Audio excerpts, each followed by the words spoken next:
In this section, we use overlapping triangles, and it says double triangles because we're going to be using one pair of congruent triangles to find a way to prove another pair of triangles congruent in order to show a particular item is congruent. So this is like a double triangle proof in this first one. The second proof on here, depending on what way you do it, you could end up using 3 triangles to prove it. We just did 2 triangles and then used another theorem instead of doing the 3 triangles, but you could go on and on just depending on the complexity of the proof here. You could use more and more triangles.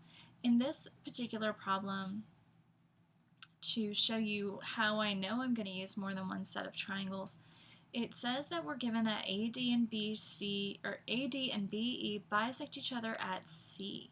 And so what that's going to give me is it's going to give me that EC and CB are congruent, and also that AC and CD are congruent because of that segment bisector, and that's definition of segment bisector.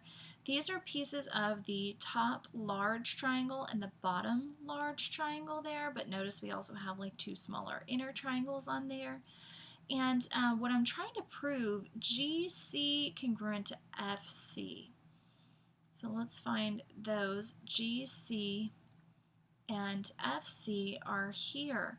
So I know that I'm going to have to use my given, which is a part of the large triangle. So I'm going to have to go for the large triangles and then use something in the large triangles in order to prove a set of smaller triangles congruent that includes these pink portions.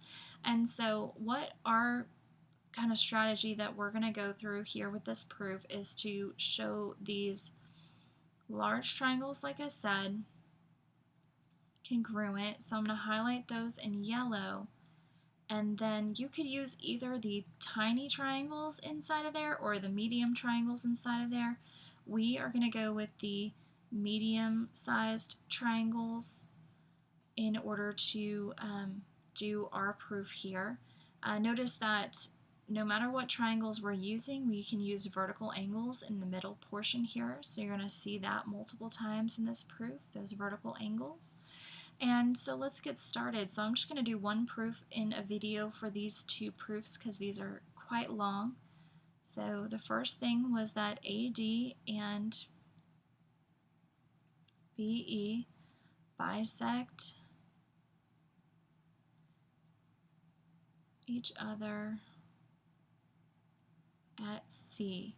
And that was given, forgive my handwriting, it's not as easy writing it on the computer here. Then I had already marked these pieces D, C, and A, C and E, C and CB, and that was because of the definition of a segment bisector.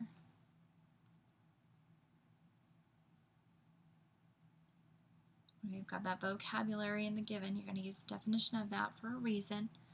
Now, like I said, we can use these vertical angles. Again, remember we're going for the yellow triangles, the large triangles there.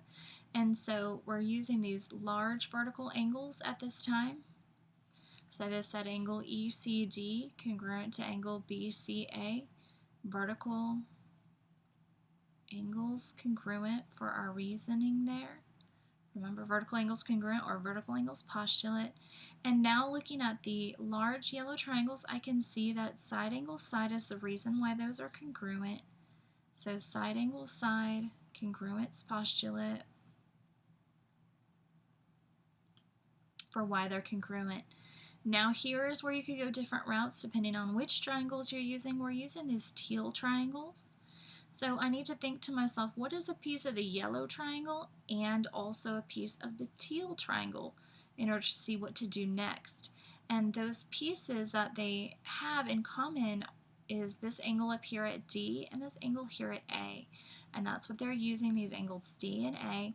And we're using CP, CTC for our reason there because those were corresponding parts of the yellow congruent triangles. So we have corresponding parts of congruent triangles are congruent for the reason. Now, like I said, the teal have vertical angles in them as well. Oh, and I need 2 arcs there because I've already used the set of 1 arc markings in the middle there. So let's see, let me change colors on my pen here. So these angles here are the vertical pair that are in the teal triangle. And so I'm going to mark that with a little like line through it so you can kind of tell that it's different than the other ones. So those are our vertical angles that we're talking about right now in line 6. And so vertical angles congruent for the reason for those being congruent. And now you can see we already had this side between here, between D and C, matching with the side from A to C. And we have the angles that are surrounding it. So we have angle side angle going on for our reason for why those triangles are congruent. So angle side angle congruence postulate. And now we can say those pink segments, GC and FC, are congruent because they're corresponding parts of congruent triangles, and so they're congruent, and so it's CPCTC for the reason for that one.